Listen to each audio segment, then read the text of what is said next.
This is Average Sports. By your average guys, Eric. and Ty. That would be so bad. Yeah. This is Average Sports. Your average sports. Average Sports. Thanks for tuning in to another episode You're of listening to Average Sports with your average guys. Average Sports, average guys, Eric and Ty. Well, originally we were scheduled for our most favorite episode, the March Madness. Well, I'm turning it into March Sadness, you guys. It's crazy out there. No sports. And also, it's like a rolling back of the clock right now. I got Eric on a Skype call. If you had listened to any of our Season 1 or Season 2 episodes, even into that season, we were always doing these shows remotely. And now we're just like, it's like a blast from the past, Eric. How you doing over there, though?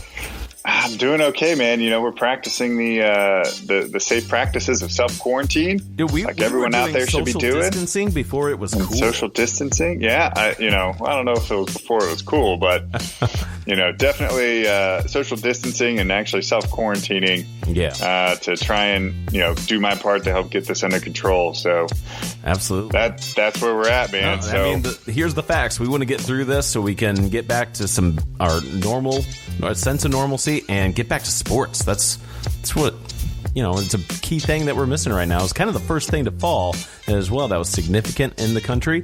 And that does not in any way suggest that it would be the first thing to return, of course. But that's what this episode is going to be all about. Even though there aren't any games being played, doesn't mean sports aren't happening. And the NFL is taking a big portion of that spotlight on what's happening leading into any of our 2020-21 sports seasons. So what do we have else on the docket, though? We're going to talk a lot of NFL, maybe some MLB, perhaps. I don't know. I think we should also just go over real quick, Eric, if you don't mind, just like on all the major sports in the country. What do we know? Are they going to continue, or should we expect a season to just go into the next season? Yeah, I mean, it's really hard to say at this point what is going to be happening with all the major sports out there. You look at NHL and NBA who are, towards the back half of their season. If this continues to go on and isn't remedied relatively quickly, kind of by early April, mid-April, I would almost expect them to come up with some sort of reformatted playoff structure and cut the rest of the regular season, or just move straight into canceling the season. It's really hard to say at this point what they're going to do. They haven't really made announcements or major announcements since they suspended the season. Something like Major League Baseball is obviously, well, at least at this point, anticipating to play a season. Right. It won't be a full 162. I think if someone thinks they're getting 162 like they had, quote unquote, originally planned on doing a bunch of double headers, you're absolutely crazy. That's not going to happen. Yeah, the whole point of this season. So it's definitely going to be a shortened MLB season. Yeah, and NFL at this point isn't really impacted. We'll have to wait and see how it impacts them. So. Yep. Absolutely. Well, and for the 162 season in MLB, I mean, they were trying to roll out games earlier so they didn't have to cut back on 162. They're starting those games sooner, which would have happened, next week from the time of recording this. And so I think that's a really good point, that if whatever baseball we get this year is going to have to be limited, all around. And then for those limited playoffs that we may see for NHL and NBA, I mean, it'll be interesting to see, but definitely don't count your chickens kind of thing. Or we could easily just see the seasons go right into 2021. Yeah, I mean, exactly. I mean, even if you logically think about this, let's say it is over first week of April. I mean, there still is a lot of logistics that go into figuring out and when you're going to start that back up. Like, it's not going to be like, oh, it's done in first week of April, so second week of April we're playing again. Like, that's also not going to be the case. Yeah.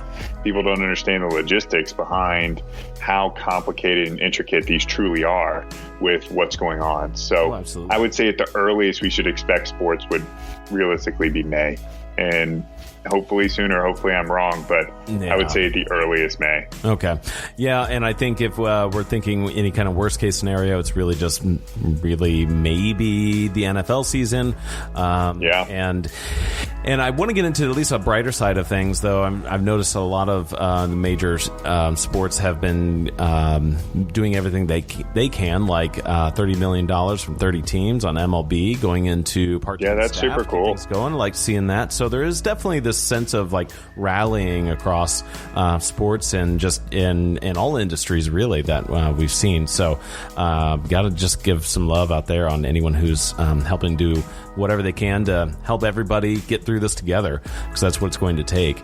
And then also, I did see an interesting note about the NBA season in particular, that if they were to move get into any kind of season for 2020, or as far as the playoffs go, then they wouldn't look at starting their 2021 season until Christmas time, which was something that they had been interested in, so they don't compete as much with NFL. What are your thoughts on that? Sense, especially if they push it back a little bit. That really then pushes basketball into baseball season. So I know MLB would be heavily adverse to wanting to compete with, the NBA in the middle of July. And, or even August. They really would not want to see that.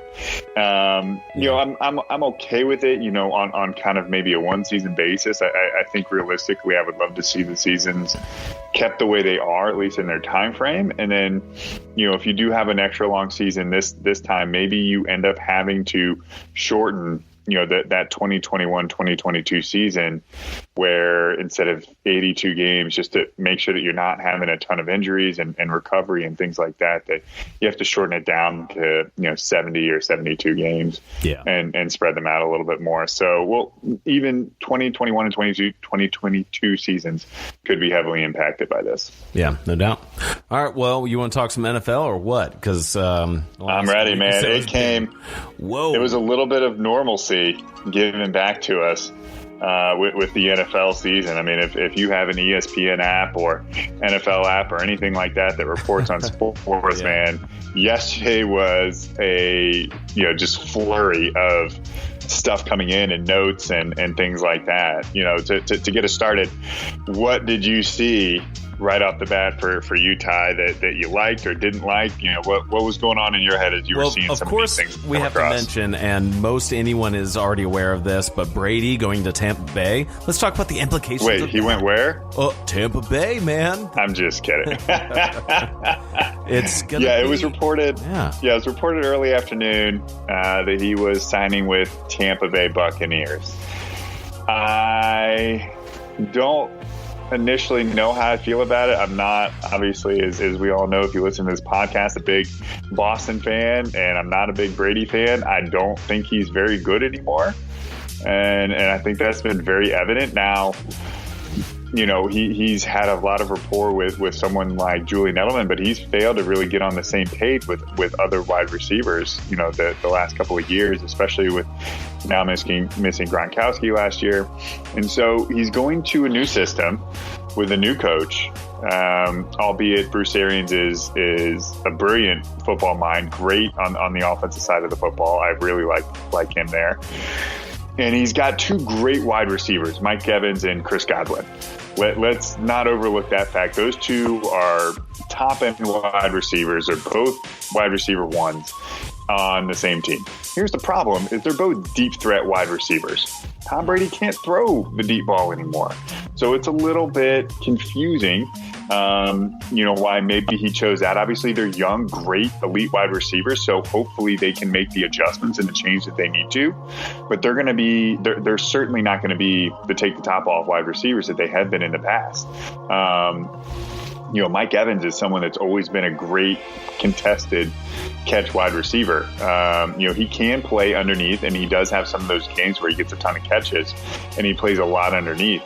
But that's not traditionally how I think of Mike Evans. I think of Mike Evans as stretching the field, and same with Chris Godwin, especially Chris Godwin. Yeah, the whole move is can stretch the field and take the top off. Yeah, the whole move takes a little unpacking there for sure, because now where does Jameis Winston go? Did the Bucs, are you aware, did they keep Fitzpatrick? What's going on with him?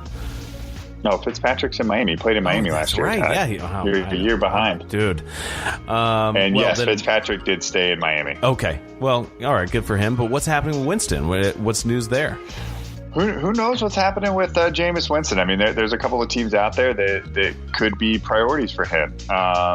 We're going to run through some of the quarterbacks here really, really quick. The top quarterback on the list for free agency was clearly Dak Prescott. He got franchise tagged right away, so he's off the market. Then you look at someone like Drew Brees, Tom Brady. They've already Drew Brees resigned. Tom Brady's obviously moving to Tampa Bay. Yeah. Then you look at some of the other players out there: Ryan Tannehill's, the Phillip Rivers, Marcus Mariota. That's really kind of where that list ends. I mean, there's a bunch of other quarterbacks out there, but those are the ones to talk about. Mariota moved to the Raiders. Who knows what's going to happen with Derek Carr out there? Teddy Bridgewater is moving on from the Saints. He signed with the Panthers, so that makes Cam Newton now available for a trade. Yeah. Cam made it known that he didn't seek this trade. We'll see kind of what happens with that. But Cam Newton is now going to be available.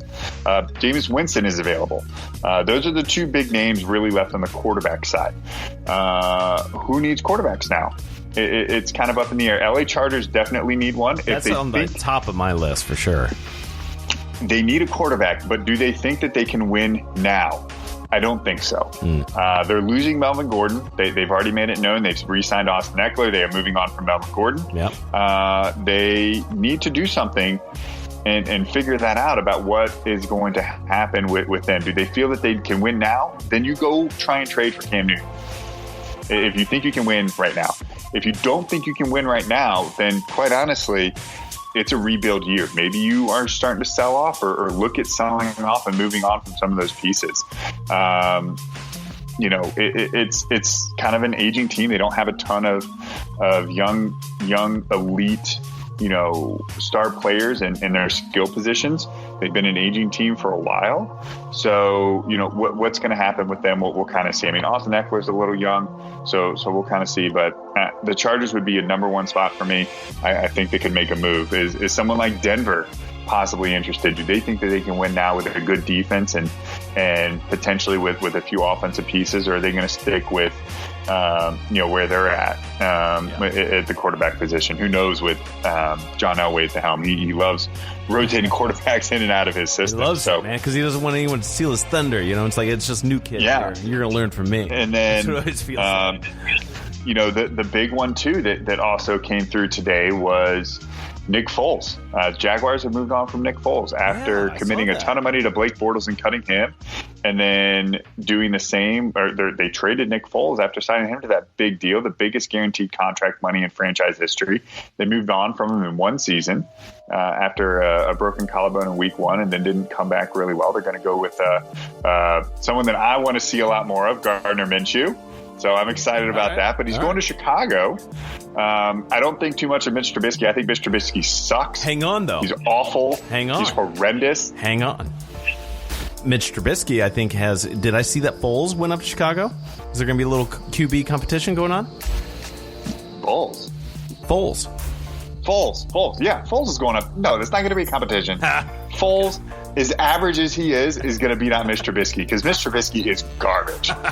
Okay. He's garbage. Okay. The fact that Allen Robinson is as good as he is with Mitch Trubisky as his quarterback is astounding. All right. It's unreal. I like that. It's unreal. Jameis Winston is still the biggest name out there as far as quarterbacks go that's a free agent. Yeah. Cam Newton's obviously going to be available. So look for Jameis Winston to go somewhere, and also look for Cam Newton to get traded somewhere. So that's what I got on quarterbacks right now. Now there's some other positions too that we got to talk about. Real quick though, last note here on quick QBs. It looks like Cincinnati's going to be in need of one as well. Just want to kind of float that out there. So maybe they are going to be in the market for a Jameis Winston or a Cam Booty Scootin' Newton. Yeah, I think you're right. You got Cam Newton is possibly a landing spot for them as well too. And with some of those other teams out there, Washington may be a team that is certainly going to be in the market for a quarterback. They love to spend big, so look for them to potentially make a signing, someone like Jameis Winston right off the free market. Some of the wide receivers, let's move through some of them really, really quickly. Amari Cooper re-signs with the Dallas Cowboys, top wide receiver free agent out there. AJ Green was franchise tagged by the Bengals. Rashard Perryman, Robbie Anderson, Emmanuel Sanders, Rashard Higgins, Philip Dorsett are all still available. Those are still some of the best wide receivers, free agents out there. I'm not crazy about some of them. Robbie Anderson is certainly a big talent. Emmanuel Sanders in the right system, I think, could be a great number 2 for someone. So look for them to do something. Rashard Perryman as well, too. He was kind of log jammed behind,